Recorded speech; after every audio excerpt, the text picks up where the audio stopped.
자, 그 지급명세서 제출과 관련된 강의를 맡게 된 차재영 세무사입니다.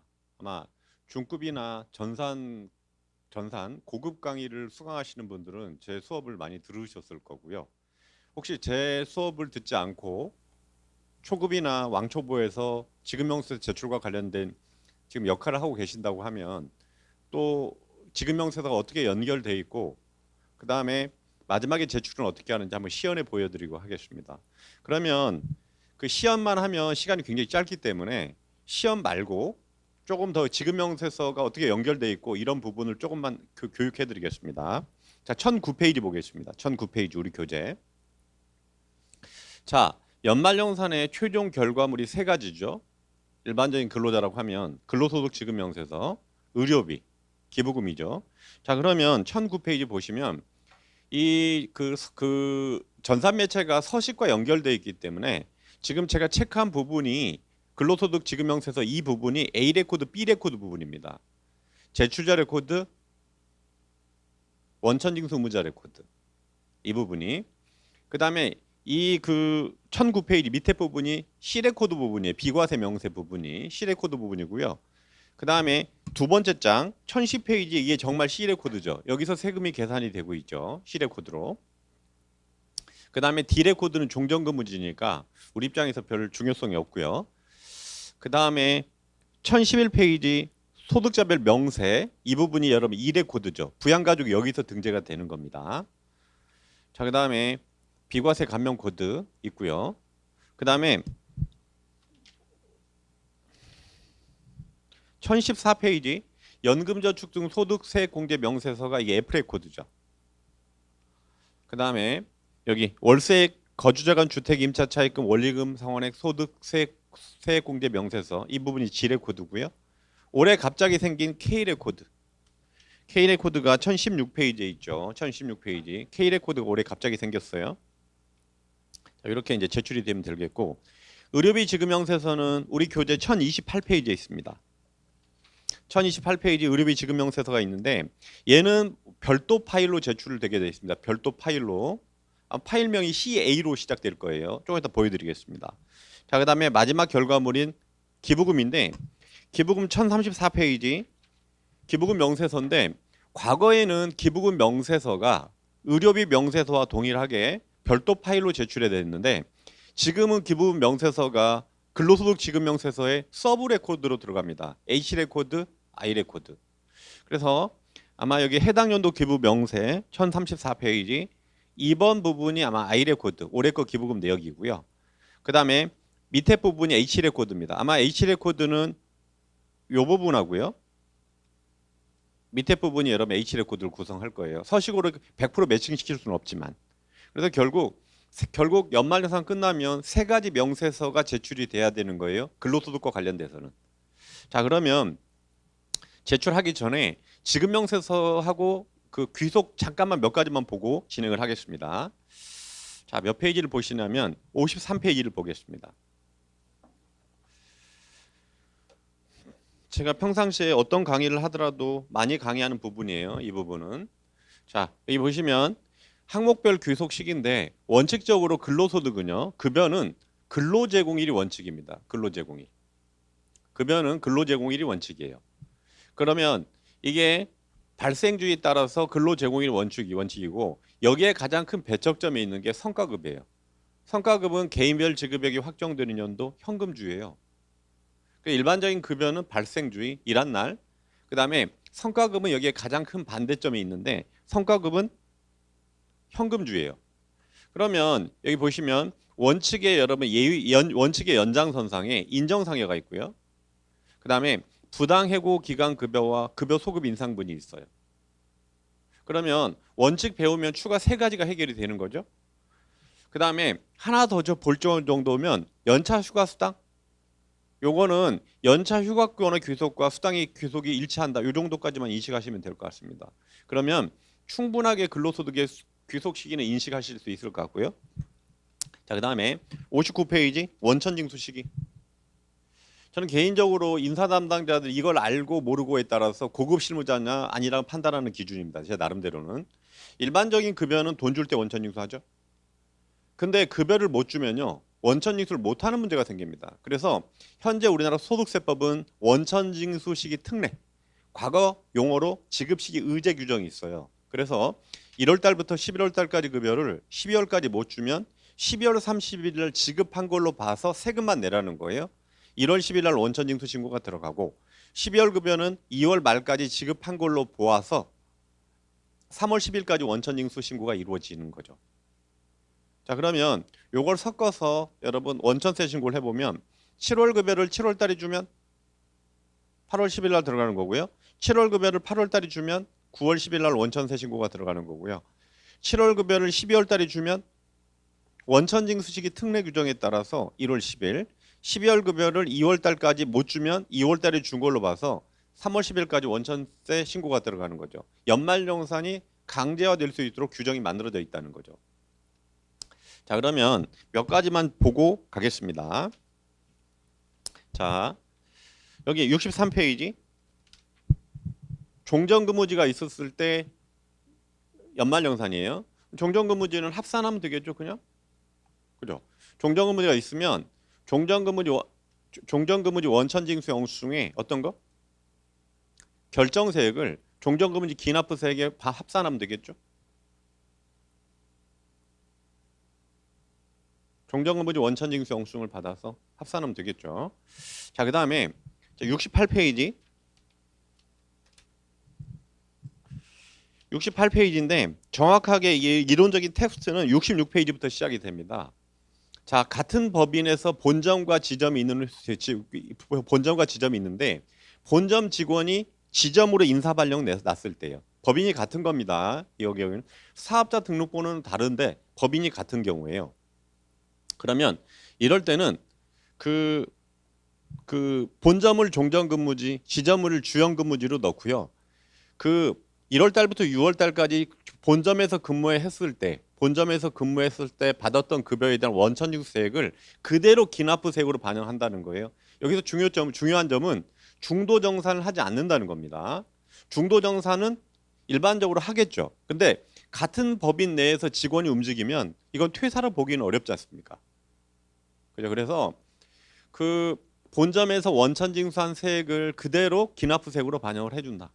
근데 이 연장선상에 합병이 있어요. 69페이지 합병.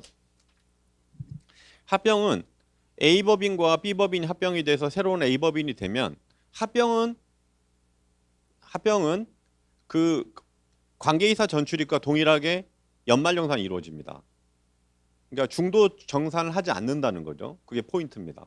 그래서 합병은 지금 69페이지 제가 교재 69페이지 써놨는데 합병은 그 피합병법인의 직원들을 합병법인에서 합산해서 연말정산을 하고 그 중도정산 그 피합병법인에서는 중도정산을 하지 않는다. 이게 포인트가 되는 겁니다. 그럼 여기까지 보도록 하고요. 자, 그다음에 원천징수 이행 상황 신고서 좀 잠깐 보겠습니다.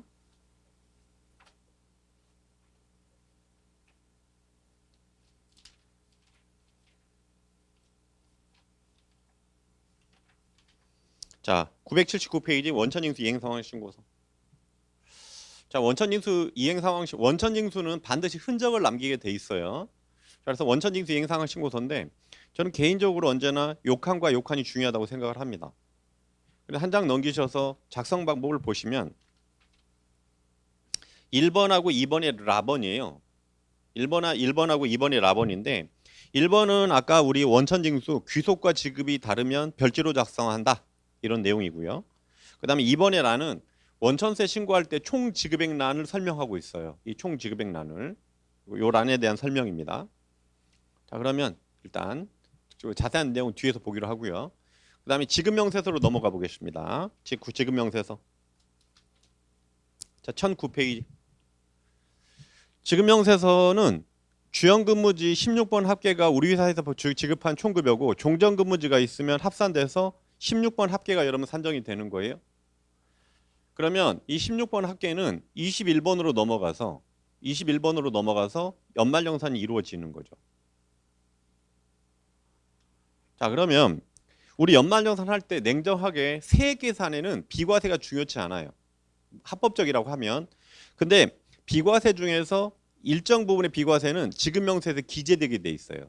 요건 여러분 예시일 뿐입니다. 이 자세한 내용은 뒤에서 봐야 되겠죠. 자, 그러면 보겠습니다. 자, 5쪽을 보시고. 자, 5쪽 지급명세서 5쪽 1013페이지 비과세 및 감면소득 코드라고 돼 있죠. 이게 소득세법상 조세특례제한법상 비과세를 쭉 나열이 돼 있는데 여기에 지급명세서 작성 여부에 5로 돼 있는 거, 5로 돼 있는 거를 요 부분을 그 지급명세서 앞장에 비과세 코드에 그 넣어주는 거예요. 기재를 해주는 겁니다.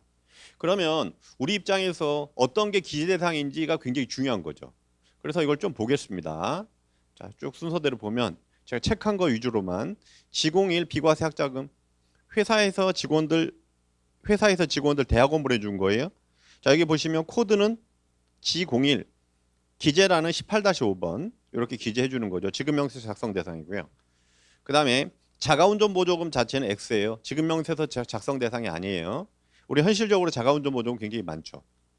그 다음에 연구보조비 쭉 있는데 연구보조비는 지급명세서 작성 대상인데 연구보조비는 여러분 굉장히 다양한 이유가 어디에서 근무하느냐에 따라 달라집니다. 학교 선생님이냐, 대학교 교수님이냐, 자 연구소냐, 기업부설 연구소냐 뭐 이렇게에 따라서 연단부서냐 이런 거에 따라서 얘들 지급명세서 작성 대상이고요. 그 다음에 취재수당, 벽지수당 지급명세서 작성 대상이에요. 자, 그 다음 여기 M01, M02, M03, M04 국외근로소득 비과세죠. 엄밀하게 말하면 우리 M02는 쓸 일이 없고요. M01, M03, M04 그 다음에 N01 4대보험 회사부담분 얘는 지급명세서 작성 대상이 아니고요. 그 다음에 501 생산직 근로자 OT 수당 자체는 지급명세 작성 대상이고요. 식대 P01, P02 식대는 2023년도부터 현금 지급분은 지급명세서 작성 대상으로 바뀌었죠. 그 다음에 올해 난리난 여러분 뭐예요? 출산축하금 하고 보육수당 Q01번부터 Q04인데 아마 올해는 Q01을 쓸 일은 없을 거예요. Q01은 과거 규정이니까. 그 다음에 우리가 할게 R11번 직무발명 보상금 지급명세 작성 대상이죠. 그 다음에 V01번부터 V05까지가 그 최근에 생긴 복류생저급여 비과세예요. 얘들은 지급명세서 작성 대상이 아닙니다.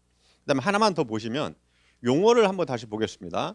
비과세 및 감면소득 코드예요. 비과세 및 감면소득. 그래서 감면소득도 지급명세서 작성할 때 제출해 주셔야 돼요. 감면 여기 있네. 그래서 뭐 성과 공유나 여러분 중소기업 취업자 감면, 내일 채용 공제, 중소기업 핵심 인력 성과 보상 기금 감면 이런 거 자체는 지급명세서 감면 코드에 넣어줘야 돼요. 감면 코드는 여기 있습니다. 보시면 요게 20번이 비과세 코드고 20-1번이 감면 코드예요. 근데 제가 우리 대기업 보통 직원들은 일반적으로 저희 수강생들이 회사 규모가 크다 보니까 보통 일반적으로 감면은 많지 않아요. 그래서 제가 감면을 강조를 많이 안 하는 편입니다. 자, 여기까지 하고 원천세 신고를 한번 해보겠습니다. 자, 원천세 신고를 할 건데 요건 제가 미리 교재에 넣어놔서 교재를 페이지 좀 보겠습니다.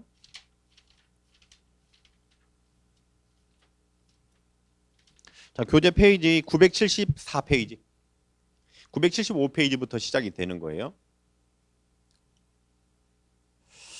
자, 여기 보시면 직원이 한 명 있는 회사입니다. 그래야 여러분 모형이 잘 보이거든요. 그리고 직원이 기본급 200만 원에 비과세가 4가지예요. 근데 비과세 소득이 4가지인데 제가 지급명세서 작성 대상 비과세, 작성 대상이 아닌 비과세를 미리 체크해 놨습니다. 식대는 작성 대상, 육세와 자녀보육비는 작성 대상, 연구보조비 작성 대상, 자가운전 보조금은 작성 대상이 아니죠. 그러면 원천세 신고할 때 매달 원천세 신고할 때 원천징수 이행상황 신고서 총 지급액란에는 과세되는 근로소득과 지급명세서 작성 대상 비과세를 포함해서 280이 아닌 265로 신고를 해달라는 얘기예요. 그죠? 그러면 직원 급여가 동일하고 상여가 없다고 하면 260 곱하기 12번의 원천세 신고가 들어갈 거예요. 이게 3120이 되는 거죠. 그러면 이 사람이 연말정산을 하면 200만 원 곱하기 12번 2416번 합계 20만 원 곱하기 12번 12번 하면 240, 240, 240 합계해서 비과세 소득 합계가 여러분 720이 될 거예요. 그럼 합치면 3,120이 되는 겁니다. 그러면 요 금액은 맞아야 된다는 거죠. 모형이 한 명이었을 때. 그러면 979페이지 밑으로 내려와서 직원 수가 많으면요. 자, 원천징수 이행 상황 신고서. 제가 금방 말씀드렸던 내용이 원천세 신고 내용이 작성 방법이 지금 요 내용 원천징수 이행 상황 신고서에 2번의 라번 항목이 금방 제가 설명한 내용입니다. 총 지급액란은 지급명세서 작성 대상 비과세를 포함해서 신고한다. 그 얘기예요. 자, 그러면 마저 보겠습니다. 자, 이거는 모형이 한 명인 상태에서 본 거고요. 우리 회사 전체 직원을 대상으로 하면 원천징수 이행 상황 신고서 귀속월 기준으로 1월부터 12월까지 더하고요. 우리 회사 전체 직원의 16번 합계와 24번 합계, 20번 합계의 금액은 맞아야 되죠. 이거는 제가 한 명으로 보여드리는 거고, 이거는 우리 회사 전체 직원을 보여드리는 거고. 근데 일반적으로 이게 크대요. 왜? 요 세 가지 이유로. 경정근무지 때문에. 경정근무지는 A01에 반영이 안 되죠. 그다음에 가족학자금 때문에. 가족학자금은 가족학자금은 총급여 합산입니다. 총급여 합산되지만 학자금을 지급할 때 원천징수를 하지는 않아요. 그다음에 연말 일괄 반영한 상여인데 제가 추가 상여라는 표를 썼습니다. 이건 3번은 걸리면 가산세예요. 원천징수는 매달 판단하는 거니까 가산세는. 자, 되셨죠?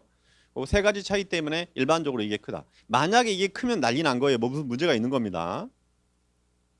자, 그다음에 하나만 더 나가서 교재 976페이지 그 첫 번째 그림인데 이거 설명 좀 하려고요. 자, A01 뭐라고 돼 있어요? 매월 급여 지급액 및 원천징수 내역을 기재한다. 중도퇴직 A02는 연도 중 중도퇴직자의 연말정산 내역을 기재한다. 그죠? 그러니까 연도 중에 그만두는 사람의 마지막 근무월까지 급여가 거기에 반영이 된다는 거죠. 이런 근로는요 A03. 그다음에 A04 연말정산은 2월 지급분에 발생하겠죠. 일반적으로 연말정산은 2월 달에 하는 거니까. 그래서 그 연말정산분은 언제나 귀속 지급이 아마 2월일 때 발생을 할 거예요. 일반적으로. 자, 그러면 요거와 연결선상에서 976페이지 첫 번째 그림을 설명해 보겠습니다. 원천징수 이행 상황 신고서 작성 예시인데 6월 급여 10명의 기본급, 직무수당, 연장근무수당, 보육수당, 식대, 자가운전보조금 지급 총액이 3,500인데 저는요 여기에 지금 과세비과세를 논하지 않아요. 왜 논하지 않냐면 어차피 총지급액란은 반영해야 될 거니까. 그러면 총지급액란에 반영이 안 되는 80만 원만 빼고 원천세 신고가 이루어지는 거죠. 이렇게. 그러니까 제 말은 보육수당이 비과세냐 과세냐는 중요하잖아요. 왜? 보육수당은 어차피 지급명세서 작성 대상이니까. 그죠? 그 다음에 2명의 여러분 그 급여가 반영이 되고 이렇게 끝났죠. 근데 제가 아마 강의할 때 언제나 물어봅니다. 6월 달에 그만둔 2명이 6월 달 급여는 어디 있냐고. 6월 달에 지금 회사를 그만뒀잖아요. 2명이. 6월 달에 그만둔 2명의 6월 급여는 A01에도 반영이 돼 있고 A02에도 반영이 돼 있는 거예요.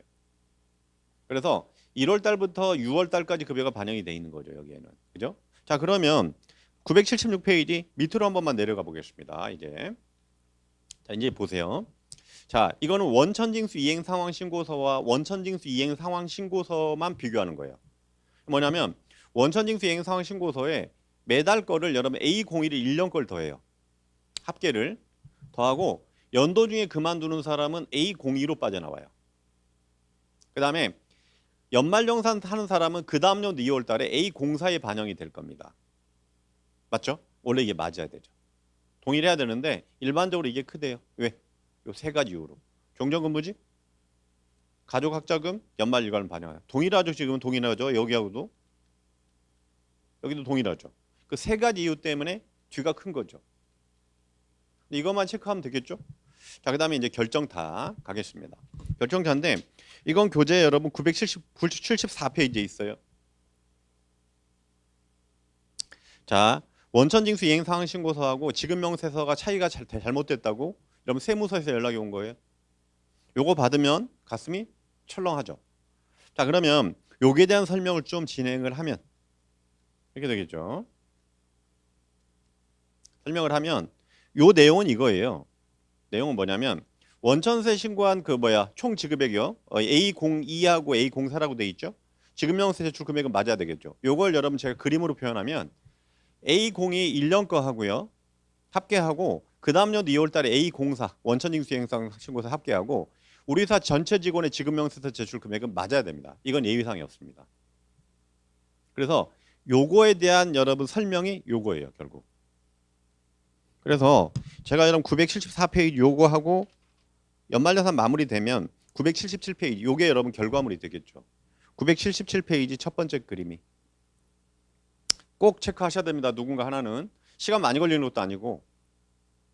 근데 여러분 어쩔 수 없이 차이가 생길 수밖에 없겠죠. 어떤 거는 아까 본지정간 전출입 그거를 여러분 지금 977페이지 제가 설명하고 있죠. 불이체 발생 사유가 합병되거나 본지정간 전출입이 발생했을 때 차이가 생기겠죠. 이거 세무서에 여러분 소명하면 된다는 거예요. 이런 거는 당연히 발생할 수밖에 없는 거니까. 그래서 977페이지까지 여러분 보시고요. 자, 지금부터는 제가 여러분 시연을 한번 해보겠습니다. 지급명세 제출을 시연을 한번 보여드리겠습니다.